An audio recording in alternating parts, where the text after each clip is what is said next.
Hello friends, Radhe Radhe friends. आज मैं वैशाख चौथ की कथा सुनाने वाली हूँ, तो चलिए शुरू करते हैं। एक समय की बात है, किसी गांव में एक बुढ़िया माई अपने बेटे के साथ रहती थी। उनकी माँ 12 महीने की चौथ का व्रत करती थी। वो हर महीने की चौथ को 5 चूरमे की लड्डू बनाती, जिसमें से एक चौथ माता का, एक गणेश जी महाराज का, एक गाय को निकालकर दान करती, एक अपने बेटे को खिलाती और एक स्वयं खाती थी। एक दिन वैशाख महीने की चौथ पर बेटा पड़ोस के घर गया और वहाँ चूरमा देखकर पूछने लगा। तब पड़ोसन बोली, आज वैशाख चौथ है, इसलिए मैंने चूरमा बनाया है। तो वो बोला, मेरी माँ तो हर महीने का चौथ का व्रत करती है।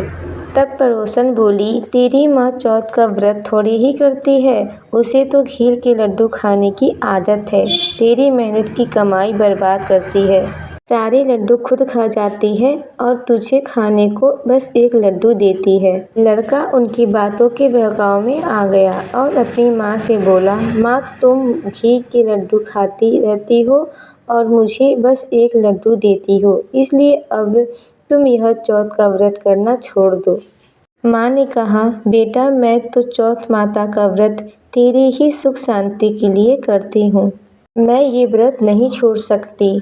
इस पर बेटा बोला, यदि तुम यह व्रत नहीं छोड़ सकती तो मैं विदेश जा रहा हूँ। माँ बोली, बेटा यदि तू मुझसे नाराज होकर विदेश जाना चाहता है तो यह चौथ माता की आंखें अपने साथ लेता जा। यदि तुझ पर कोई संकट आए, चौथ माता और विनायक जी को याद कर इन्हें डाल देना, तेरा संकट दूर हो जाएगा।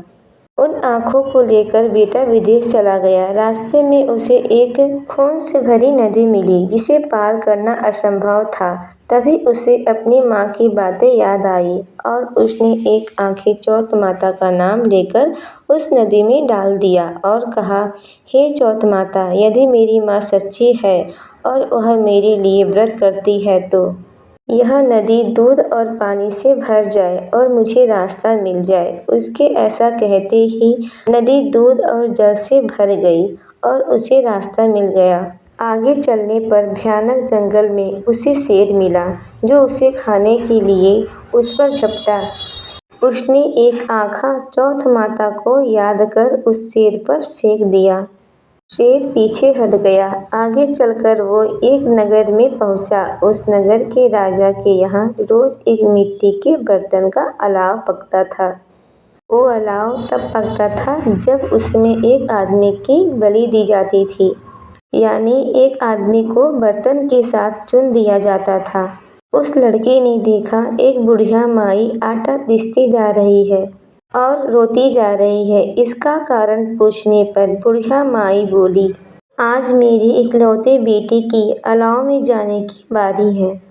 तब वो लड़का बोला, बुढ़िया माई तू मुझे जल्दी से खाना खिला दे, तेरी पुत्र की जगह मैं जाऊंगा। बुढ़िया माई के मना करने पर भी वो नहीं माना और राजा का बुलावा आने पर चल दिया। साथ में चौथ माता के आंखें और एक लोटा जल लेकर वो अलाव में बैठ गया। दूसरे दिन अलाव पककर तैयार हो गया। जब लोग अलाव में से बर्तन निकालने लगे तो अंदर से आवाज आई, धीरे धीरे बर्तन उतारो, अंदर मैं हूँ। लोगों के आश्चर्य का ठिकाना नहीं रहा। उन्होंने जाकर राजा को यह बात कही। तब राजा स्वयं देखने आए और आवाज सुनकर बोले, अंदर कौन है? कोई भूत प्रेत है या कोई देवता? तभी लड़का बाहर आ गया। बुढ़िया माई और राजा के पूछने पर उसने कहा, यह चमत्कारी मेरी चौथ माता और उनके विनायक जी महाराज के व्रत का है। मेरी माँ हर महीने मेरी सलामती के लिए यह करती है। इन्हीं के प्रताप से आज मेरा यह भयानक संकट दूर हुआ है।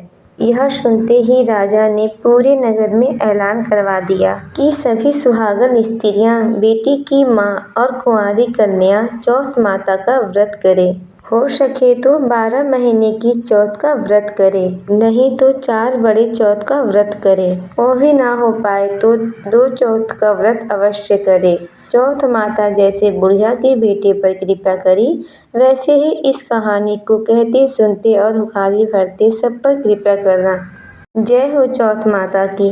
तो फ्रेंड्स, चौथ माता की कथा पसंद आई हो तो प्लीज़ वीडियो को लाइक कर दीजिएगा। वीडियो पे नए हैं तो चैनल को सब्सक्राइब कीजिएगा। मिलते हैं एक और नई वीडियो के साथ, तब तक के लिए राधे राधे।